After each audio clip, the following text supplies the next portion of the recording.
Hello, Megan. How are you today? Hi, Paula. I'm good. How are you?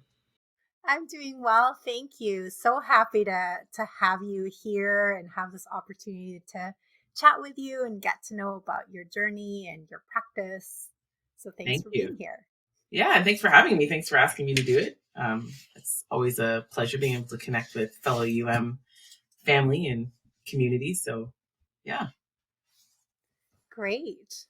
So yeah, just to give you a bit of background, basically our podcast is about how everybody's journey is unique and everybody has to kind of figure out what works for them, what works at different times. There's just so many paths up the mountain, So how we're just curious to learn about yours, and maybe we can start from the beginning. If you could tell us a bit about when you started your mindfulness journey, what was going on for you in your life, and what did you discover? Oh, yeah. What was going on? So, it's just a funny story that is interesting to look back on now. At one point, I was working in corporate and different human resources roles and talent acquisition roles. And in that journey, I had always known it was, a way to make ends meet, but it didn't really feel like the space that I would have ended up in, for eternity, like for the rest of my life.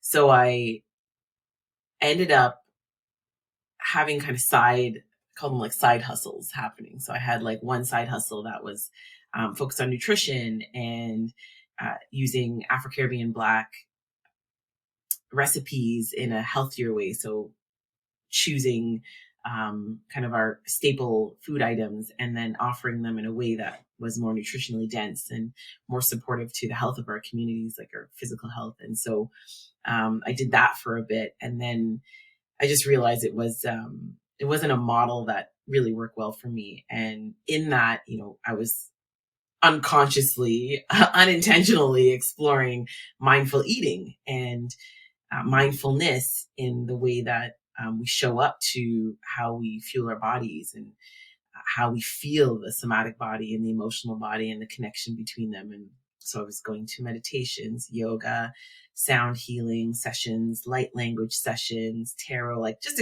Reiki, just exploring all the things. And then one day, somewhere along this journey, after I'd had my daughter, it propelled me a lot further into it. Being a mom definitely just threw mindfulness like right in my face. I was like a must to be able to really be there for her and to really be a mom of a Black child in a society that there's a lot of fear around what I have control of, what I don't have control over. And so I was in a corporate job in HR, and I turned to one of my good friends who was doing a lot of youth activism. She's younger than me, but she was doing all these incredible things across Canada. And one of them was filming a documentary and things like that around history of Black Canadians from Nova Scotia right through all the way to Vancouver. So all the way across Canada. And she was just so inspiring. And I had been doing all of these things, like I said, and she just one day we just turned to each other and I was like, I'm just going to change my name from Favorably Fresh to Mindfulness Megan. And it started as like an Instagram thing.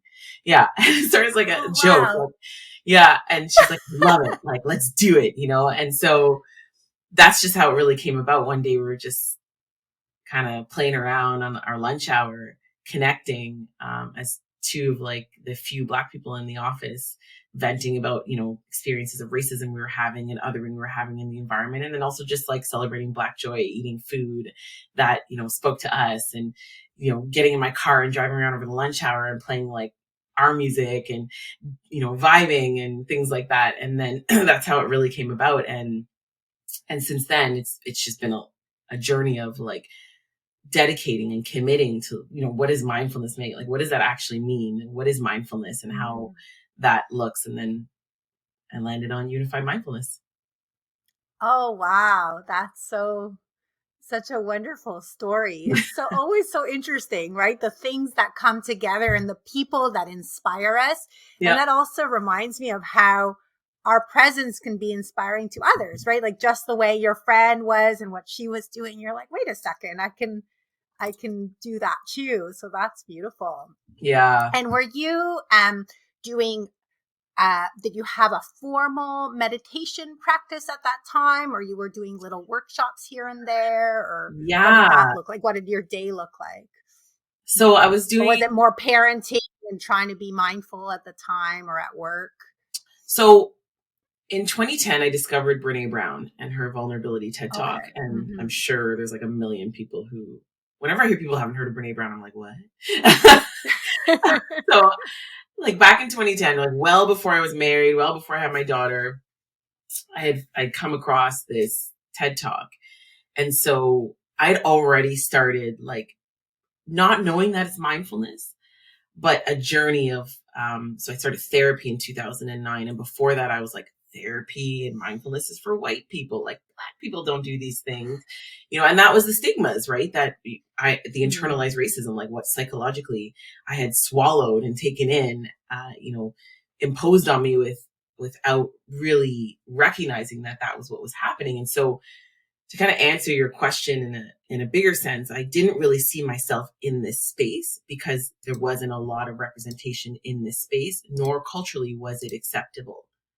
So that journey started in 2009. 2010, I ran into Brene Brown's vulnerability. That propelled me into another unknown version of mindfulness where I was starting to really unpack and be contemplative, right? In Mm. the things that I was telling myself, um, limiting self-talk and beliefs and things that were holding me back from accessing like full wellness practices and a holistic way of doing that. And um, so I was doing things, but I didn't have, so I remember like, you're probably gonna ask me another question in this, so it's gonna snowball. But I remember looking up when I wanted to do mindfulness specifically, I looked up like the MBSR Hmm. and with John Kabat-Zinn, and I was like, I don't really see myself in that space. Like, it looks like very much a white-centered, academic, focused space, and some of the things that at that time, anyways, before he was really working with Rhonda B. McGee, before I even knew about Rhonda B. McGee, at the time, it was very much like it sounded almost like toxic positivity to me. It just sounded inaccessible. I'm like, well, where are our bodies and the traumas that we have experienced, not just as women, but also as Black people? Where is that showing up? It just, it didn't resonate with me. It wasn't inclusive to experiences and practices that actually encompassed the experiences that I had, and like, how could I actually make it applicable in the life that I had and in the culture that I had? And then being a mother and being a Black mother and being a woman and, living a certain kind of life, it just didn't sit authentically. So I would try to do those practices, and I read the credentials and I read, the cost to be able to get that. And, and I really wanted to be certified because I knew I was already facing so many barriers, especially where I'm located. I was like the only um, Black person that I knew of that was exploring becoming a mindfulness coach or having a certification. And so the money was a barrier. The practices felt like a barrier. And then I kept going down this journey, and I started doing some non-for-profit work with an organization called Parents for Diversity that's local here to Ottawa. And one February, I think it was like right before the pandemic hit. So I think it was 2020 in February. Juliana and Rhonda V. McGee had a workshop, and I popped into it, and I didn't even know what unified mindfulness was.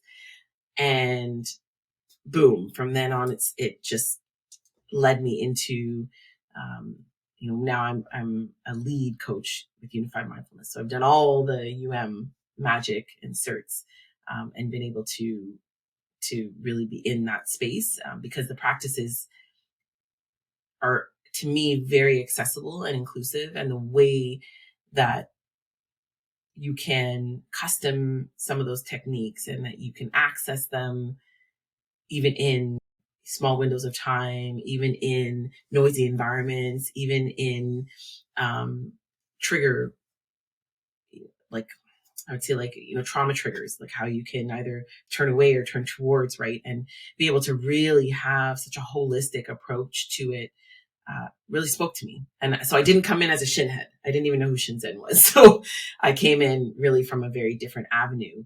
And it's just changed my life, for the better since. Yeah, that's great. And can you tell us a bit more about Rhonda? Because you Yeah. mentioned her a few times, and I have heard her name, but I don't know that much about her. So it'd be great to Yeah. learn about what practices she does and what you I think I have her book learn here. from her. So she wrote, so anybody listening, you're not going to be able to see, but if you're watching, you'll be able to see. So she wrote a book called The Inner Work of Racial Justice. And she is a law professor out of the States. And I believe she is out of, University of San Francisco. So she's a professor of law with them. And she does this work of merging mindfulness with racial justice, with obviously a US based lens.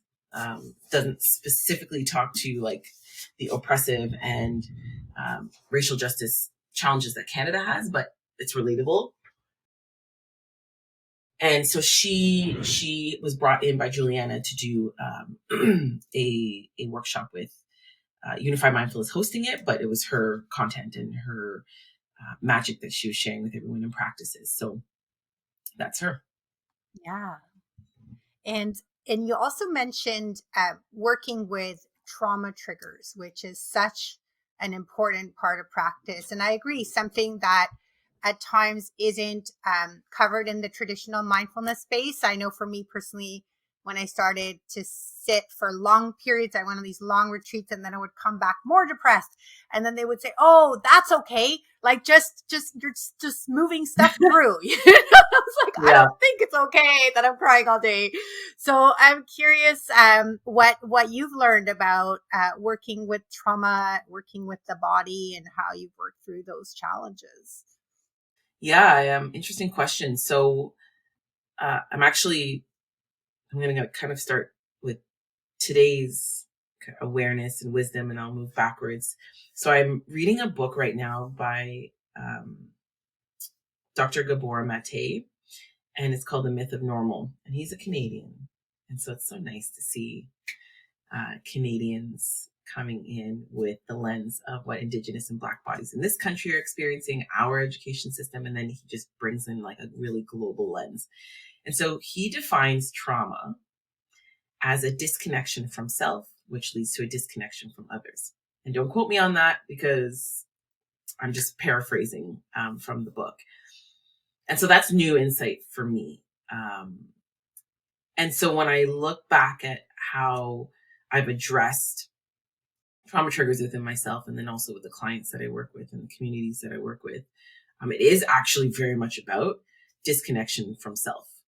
And without, having that full awareness, what I find with this space sometimes, and I call it kind of the gentrification of wellness, of the wellness world. And we see how colonization, how pervasive the idea of, and colonization to me is really just the energy of like greed, and then we have all the more historical factors to it, but it's the appropriation of certain cultures and the lack of recognition of where those cultures have originated from, and where these practices have originated from. So just to give context, because I do get a lot of questions like, we don't use that in this part of the world, but every part of the world has been impacted by colonization on some way or form or another.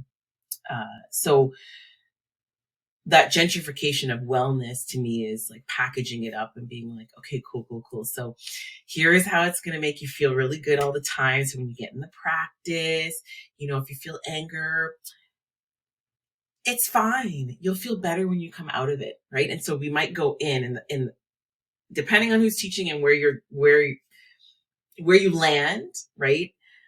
That practitioner may take you into, okay, now we're going to feel better, right? We're going to, these conditions that are going to happen, like, and then we create these expectations of these conditions that are going to happen when we get into the practice. And then we have exactly what you described, Paula, where we have actually trauma that shows up because we're human and not robots. And the practice isn't to make us feel anything particularly. It's really just practicing our 3 mindful awareness skills of concentration, being able to turn towards ourselves, sensory clarity. Okay, well, what the heck is happening right now, right? Within me, what am I seeing? What am I hearing? What am I feeling? Or not seeing, hearing, and feeling, right? The absence of. And then the equanimity of like being able to be with that as it is without, this again goes back to the point of trying to make ourselves feel differently or see or hear things differently than what is actually the truth in that moment, right? And so the push to like sit in a retreat or a practice may not actually be good for you, for everyone, right? If you have a trauma trigger showing up, what it's taught me is like, you can be flexible and honor what your needs are. And we get caught in the, well, mindfulness or meditation is supposed to be this. You're supposed to feel this. It's supposed to look like this. You should be doing this. You should have a fancy cushion. You should have done these, and in reality, I know a big thing I teach around mindfulness, specifically from an Afro-Caribbean Black lens, is for us, it was the moments that my grandmother would spend by her dresser, by her altar, right? And those were mindful moments. It's the movement of dancing, listening to reggae while cooking something like ackee and saltfish, or blending up some jerk sauce, or, it's different for everyone. And it's being able to recognize that humming, for example. So Dr. Reza Menachem, actually, I don't know if he's a doctor, but I call him a doctor. Reza Menachem wrote My Grandmother's Hands. And in that book, he talks about humming specifically. So you would have seen a lot of ancestors, African American ancestors that were enslaved Africans that would hum when they were, working, right? It's not really working because they weren't really paid, but right. And so these types of practices are mindful practices. And so bringing us back to recognizing that there's not just one way to support trauma, and that mindfulness doesn't just look one way, and that it can support us. And then like an auto groove, I call it, which is an auto move practice with music, right? That also is very much a meditation. And there's all these ways you can play with the techniques to really honor what your body needs. And so it's really just taught me, like, when I'm in a very deep depressive episode, sitting in it is not going to do anything good for me. And it all depends again on you and what your needs are. And that's where that insight comes in on, okay, is this working for me or not? And then being able to go, cool, I'm gonna do something else, right? And I have done a 10-day Vipassana course, which was very transformational and incredible. So, it's just knowing, and I did have trauma show up and I couldn't move in that. And I was able to work through it, but I was in community and I was guided and I was supported, right? But again, you got to know what's best for you. And the only way you're going to know that really, is to do different things, try different things at different points in your life. That's so helpful, Megan. I hear that there's flexibility there, right? So just when we're in a situation that's feeling very uncomfortable, we don't have to stay in it. We can, because sometimes it could be helpful to observe, get some sensory clarity. I guess that's the whole turn toward or turn away. That either way is can work, is helpful. It's okay. And I love this idea of bringing the mindfulness into the things that you do, into joyful practices like music and dancing. And also, we're all really busy. We do have jobs and kids or things that we have to do. So in the moments when we are, whether it's working or doing dishes or whatever it is, to make those moments of practice can be really powerful. I love that Yeah, reflection. that's great. Yeah. And can you think of a time maybe in your life when you were challenged, that what you were the practices you were doing weren't working for you and you switched it up, or did you get help with that? How do you decide what practice to do? What's most helpful at any time? Oh, I have so many examples. Yeah, this past year has been really challenging. So I started Compass, which is the last certification Unified Mindfulness offers for a lead coach certification. So I started that, the first cohort, I think it was the summer of 2021, I want to say, and then went to 2022. Yeah. So in that, um, again, I'm kind of the minority that doesn't really follow Shinzen the way that a lot of I would call them the elders, the seasoned Unified Mindfulness community members do. And I respect him and all that, but I don't, like, my connection with UM is very much like Juliana, and the community. And so the definitions, like the very intense theory part of it, is hard for me because I'm very much a feeling body person. So I navigate things very somatically and emotionally. And then those things may inform my more cerebral experience. Um, and that's been challenged lately. So I'll talk a little bit about, my own self-perception and then working with healers and how that's shifted as well. But anyways, at the time when I started, I was very overwhelmed with the theory. So there's a lot of definitions, and like, you're going into a see, hear, feel, for example, technique in so much depth, that it was very overwhelming, and I felt very out of place. And I think there may have been one other Black person in the Compass cohort, and in at least my cohort, because there was two groups and two different times. And so really, like, there's so many things for me that I just felt, oh, like I'm an other, right? And so that triggered that. And it's not like that was imposed. It's not like that was the intention. It's not like that was actually even 100% valid, but my feelings in it were very present. And so honoring that validity. And so I had connected with some other coaches that I'm close with, and connected also with Juliana, and shared my feedback around, what I was feeling and what I was experiencing. And at the time, I was also experiencing some pretty heavy depressive episodes. That was when the pandemic was, like, we're about a year and a half in now. Um, Vaccines start coming out, and we're, uncertain about that. And so just like lots of uncertainty, lots of unknowns. And then on top of that, I had been going through a separation. And, so that was also kind of happening parallel. And then, uh, and my business was doing really well, but I was, self-employed, trying to juggle all the balls, plus, do the Compass. So I found the seated practices were not working. And I was just beating myself up. Like, I should be doing this more. I should be that. And I should be able to read these terms and just get them. Like, you're a fraud. You're not in, and all of that started to come up. And I remember I had a really eye-opening conversation after a dyad with, it was Marcy. And I just shared, like, really what I was feeling.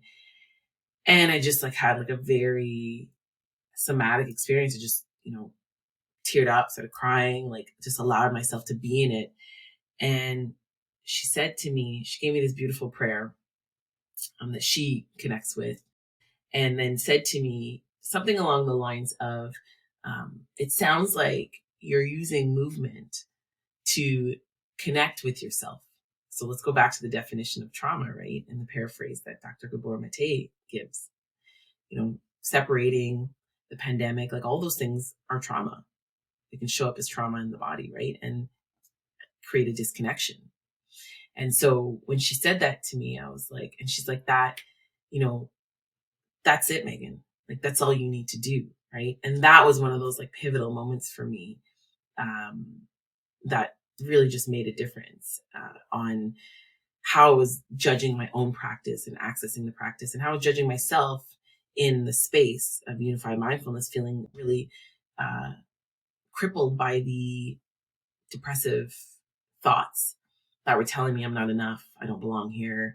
All of those things that were really creating limiting beliefs and bringing up old limiting beliefs that I was like, I'm over this now. I've done all the therapy and all the work. And then boom, life hits you and you're like, oh my God, it's back. Yep. The ebbs and flows of it. Right. And so everything I was trying to do before just wasn't working. I was like, well, you haven't given me all this in the beginning. And now I'm just like, I'm in the depths of despair. See, here feels not working. Flow's not working. Nothing's working. And being able to recognize like, oh, this is the practice in real life. Yeah, that's such a powerful story. I love that. You could have easily been like, this isn't for me, I'm just gonna quit. Right. I thought about and it. often we do. Yeah. I thought about it. I'm not gonna lie. But I was like, yeah, and maybe sometimes that's the answer, but the bravery, and it was like Brene Brown, right? Like being courageous and being like, hello, this is not working. Yeah, being vulnerable. For right? me. Yeah. Yeah, and opening up about it and sharing that, which I'm sure would be really helpful also for the program, for them to know that some people are feeling that way. And then also to get the support you need. I also really resonate with movement as practice in and of itself. I also find when I'm in the depths of a despair, sitting in it doesn't always work. So to move it through is so helpful. So that's really beautiful. And I like how, it's a kind of this combination of, you go inwards, you kind of feel like it's not jiving. So what do I need to shift? But also getting the support, like that gives support, get support piece of it. Like what can I support myself, but who can support me, so that we can find the reconnection. Like there's a disconnect going on. I really like that definition of trauma. Like you've disconnected from yourself. And sometimes even these very practices that are meant to heal us or support us, that means make us feel better. They can cause the disconnect or contribute to it. So exactly. Really, not intentionally, but just just in our with our best of intentions, right? Just not able to really see that it's not for us, but we get stuck sometimes in the what I should be doing, how it should look, and what it's supposed to and not supposed to, right? Yeah, and sometimes there's more freedom than we think. We think we should do. Yes. Like, wow, look at that. There's more options. Yeah, and there are practices in mindfulness that are very strict, right? And yes, and so if that's something that you want to explore, feel free, right? And recognizing also that there are different phases of your practice and your journey, right? And so maybe Vipassana, like I'm really doing a lot of Vipassana now. So I've gone back to that, which is similar to flow, where you're like sweeping the body and noticing impermanence. Anicca is how they describe it, and noticing that change. But that's because now all the trauma that I've experienced, because even just after that time, my dad was diagnosed with cancer. I had a miscarriage. I had a flood and had to move. Divorce got uglier and uglier and uglier, right? And so in all of those things that kind of proceeded into 2022, the disconnection from my body became further and further and further apart. Like it became more, the gap became bigger. So the disconnection was bigger. And so I maintained a pretty cerebral approach to it, but then my body was talking to me and I was like in auto. And so my nervous system was shot. My hormones are shot. Right. And so now it's working with, I have a good friend that's a healer in Brampton, Ontario, and she does shamanic and Reiki and energy work. And so she's been supporting me in really getting back into the body and being with that. And so Vipassana really just allows you to just continue to keep sweeping the body and be with the body, as much as my mind is so used to all right, we got a problem, let's solve it, Mhm. or let's analyze it, or let's, really go into it from our cerebral standpoint. And so it's being able um, to know, like, this is my season right now is just a very somatic emotional season I need to be in, and I need to invite more rest in, and I need to say no more, and I need to just Mhm. be with the beingness of myself without anything too complex right now. And so, I share that only because at one point, like, I would have definitely identified more with um, being in the body, and realizing that I've actually come farther away from it, where that's my compass. Like, I'm a Mm. feeling, I navigate the world very much through feel. And so, knowing yourself and in the journey, like, and we're not always going to fully know ourselves, but having that curiosity always being something that's in the background is really helpful. Yes. Yeah, the curiosity. And I love how you mentioned seasons, right? Because something might work for us at one time, and then we might think, oh, this is the thing that I should do for the rest of my life. And then it stops working. And to navigate and shift and have that connection with yourself to know, I mean, we try this, and also to try, and sometimes it works and sometimes it doesn't, right? Like, you can try this and then maybe you like it, maybe you like some parts of it, and if not, you can try something else, and getting the support you need. And I love this concept of rest. I've been thinking a lot about that as well, because we do live in a world where um, it's all about doing all the time, and even the practices can become doing, right? Like, oh, I should meditate more, I should eat healthy, I should exercise, so that instead of becoming nourishing, it's like another way to beat yourself up. So I'm curious if you have a favorite rest practice that you do or you've been doing lately. Um, yeah, I mean, like I said, saying no more. Yes. Um, and so I'll schedule times, like, not necessarily like in a tangible way where I'll go on my calendar and actually schedule time, but I am very mindful of what my work week looks like, what my days look like. And so I make room for life life could happen at any Mm-hmm. point, right? And so before, I was just like, schedule out my days, schedule out my week, and not really make room for things, and then things would happen, and I'd be so cheesed. I'd be like, oh my God, like, this isn't helping me because I need to get this done and that needs to get done. Mm. And and that would just continue to, like, spiral me further and further into some pretty dark places. And that looked like somatic and emotionally, like helplessness, hopelessness, restlessness, right? And so now I can tell when I start to get overwhelmed and start to feel those things. It's like, all right, I've either overcommitted or haven't made room to be a human being today, with Mm-hmm. all the ever changing things and uncontrollables that can come up. And so, that's a big practice for me now, is to schedule in time that I have nothing to do but just be. Mm-hmm. And um, that has really been, honestly, a very challenging and also decolonizing practice, like a mindful decolonizing practice, because the society that I live in North America,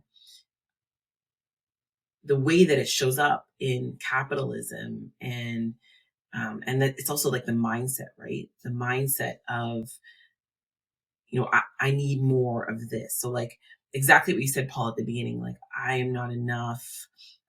If I don't have this, I'll be enough when I lose 5 pounds. I'll be enough when I have these certifications.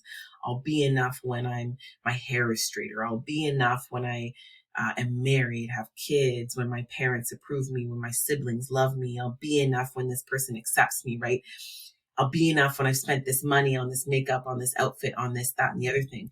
And so, that, to me, that greed that is driving, right, that scarcity, is very much like what drove many ancestors into really terribly genocide like behaviors that colonization brought in. And so we still very much in a society are impacted by, for example, there are certain color tones that are above others, right? And no matter where you travel in the world, if you happen to be white passing, there's a treatment that comes with that. You know, whether you're going to Jamaica, which was a Commonwealth island, or you're going to the continent of Africa and you're traveling through Africa, or even Brazil and you're in South America and you're experiencing, you know, what that privilege of that looks like. Whereas for me, you know, my lived experiences and seeing all of these things, I'm like, oh my God, like we psychologically, the psychological violence. Marcus Garvey, who was a Pan-African activist, had said what Bob Marley had shared in his song, emancipate ourselves from mental slavery. None but ourselves can free our mind. And the mental slavery for me is all that internalized, oppressive, limiting beliefs that and values and conditioning and so many things, right? Like life experiences, the traumas, like everything, the othering, you know, it's going into recognizing like, I am not more worthy of connection and belonging because I'm productive, because I'm this, because I'm that. And that, you know, goes back to the rest piece, right? It's recognizing, right? Whether we want to call it decolonizing or we want to call it insight or enlightenment, whatever you want to call it, there is a societal blanket and influence in and our history has informed us into where we are today. And so recognizing like rest is not encouraged. Yes. Productivity is encouraged. I wonder why, right? Yeah. How are the systems set up? Who's benefiting from us constantly being productive and constantly being in a state of scarcity? Who's benefiting? Because I'm not. Yeah. I'm not benefiting at all. In fact, when I take time to rest and I take time to say, you know, F productivity, I'm throwing that out the window. I'm just going to be today. The next day or the 2 days after, a week later, when I go to show up to the kids that I support in the school or the educators that I support or my communities or my daughter or my partner or my family, I'm actually far more grounded, more present with them. I am really taking on the responsibility of caring for myself and being self-aware from that place of care. And that is so much more powerful, but we're in an illusion that that's self-care is selfish, that, you know, mindfulness either isn't for us or that we can't access it a certain way, things like that. Right. And in reality, like your practice doesn't have to be productive in the way that you see it. Let's redefine what productivity looks like in our practice, right? Let's redefine, you know, is rest productive? Can it be? Yeah. Oh, yes. Can you know what I mean? Like, how do we, you know, what, and then what is the goal? Like, is the goal to be productive? Like, again, you go into our practice and go, I'm going to feel better. I'm going to be so productive. It's going to be so efficient. Like, what are you going in with? Right. And how are you making room to just be, no matter what that looks like and that outcome may be at the end? Yeah. That permission to rest is so powerful. And Meghan, I have two more questions. The first one would be, if you're finding yourself, or for any of us that find ourselves, oh, we've taken on too much. We're in the middle of a busy day. We're exhausted. Should have rested. Now I feel bad because I should have said no, but I'm here. Is there a little micro hit, you know, some way to, in 30 seconds or a few minutes, you can get back? What would be your favorite one? And can you maybe guide us through a little micro hit that we could do? Yeah, it really depends. So like yesterday, I got an email in that was just something it's very triggering. And I'm just going through the system, and the system that I happen to be going through is it's a violent system. Let's put it that way. And so anytime I get something from this system, I'm like, oh, and then things start to happen, right? I have somatic sensations immediately, like boom, like a drop in my gut. an anxiousness in my chest. My shoulders start to lift. And so having that sensory clarity, oh, my body's going through something. And then I start to have thoughts, and it's like almost lose my breath in a way. And so my nervous system also has a reaction. So paying attention to what that looks like and how that's informing my thoughts as well, the inner chatter is and what I'm seeing. So what I did was I just started doing some really very low, like almost like grunting noises to move the energy up and through my body. So in hypnobirthing, I learned this when I was delivering my daughter, because I did a natural birth. And, you see in the movies where people, when they're, giving birth, but actually in reality, what you want to be doing is, and I know it's a very odd sound. So I just started really doing that and just, and you can do like a really deep om as well, like, om, and allowing for a very, I can even feel my energy now. I was like, ooh, thanks for doing that, Megan. Like, I'm here for it, right? And giving way to sound and vibration through the body, supporting, your ability to get grounded again and get centered again, right? If putting your feet on the ground, going out and taking a walk, right? Like those things take I find certain movements, and then we're not always inclusive to all our bodies. Not everybody's able-bodied. You can get up and just walk. Not everyone has the privilege to be able to be safe in a place where they can walk, right? So for me, I find like sound, being able to express sound or movement, those are my 30-second go-tos. Like I'll very quickly just get up and be like, Wah! And start, moving around and start grunting and start, my partner knows now. He just knows now, right? So especially if I'm in the car and I'm driving too, and it's like something hits me, and I'll just be like, ah! So I think we should do it. Can we do 30 seconds together? Yeah, I'm down. Let's do it. I'd be listening and be like, okay. But we can guide you. Okay, yeah. Why don't you guide us? I'll mute myself so we don't over talk, but you guide us through like maybe just 30 seconds of it. Awesome. Yeah, let's do it. Thank you. So we're going to take a deep breath in through the nose. And on your exhale, just a low, low, low sigh. We'll start with that. We're going to do that 2 more times. Deep breath in through the nose. Full, full, full, full, full, full. Hold it for 3 seconds. And deep sigh out, louder now.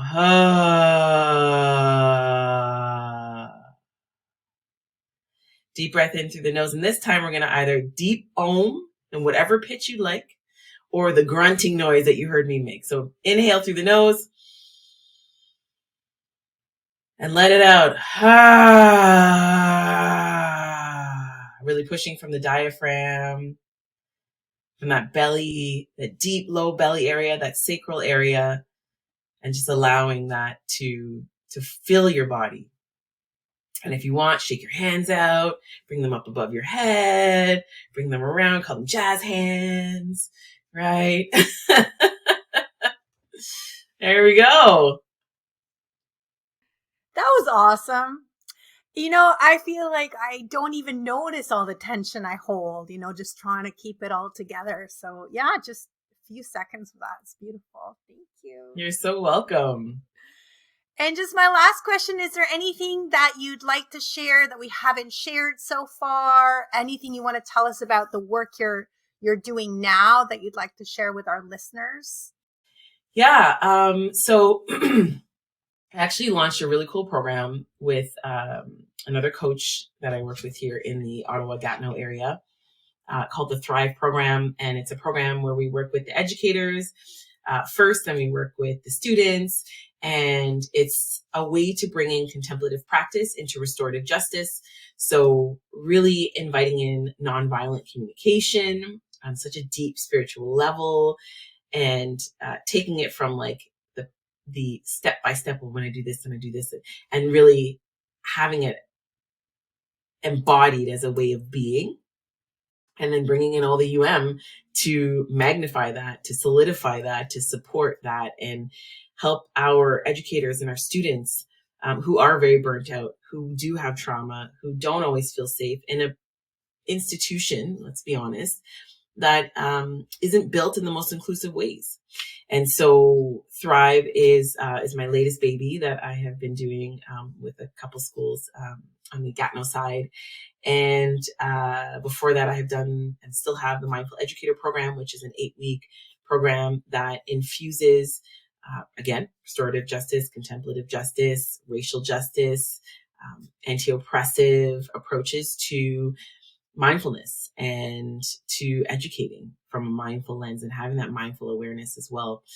Because learning doesn't just happen in one way. And so a big part of it is making space for the little human beings that we're supporting in a system that isn't always super inclusive and does have a history of, school to prison pipeline for many of our bodies, and how to dismantle that, one step at a time, one person self-aware and contemplative at a time, coupled with so many other, accompanied by so many other amazing practices out there to support decolonizing pedagogy and so on. So that's my contribution is coming in from that lens and supporting it from that angle. And then I'm still doing community work, but it's just, it looks a little bit different now because I'm inviting so much rest in to support my family through this difficult time, and to support myself and my body also in recovering as well. So that may look like full moon retreats or rituals or practices. It may also just look like in general wellness retreats, like mindfulness retreats with other practitioners. I love to partner with people. Yeah, I think that's about it. And then all the work I get to do with Unified Mindfulness whenever it comes up. So if you're ever in any of the cohorts for Pathways, I may be a support coach. I may be doing different things in Compass as well. So that's probably it in a nutshell right now. That's wonderful, Meghan. Thank you for all the wonderful work that you do and for your time and energy today. And I'm looking forward to continuing to collaborate and work together. And Thank have a you, wonderful Paula. and restful rest of the day. Yes, and you too. Thank you so much for having me on here. Thank you. Our pleasure.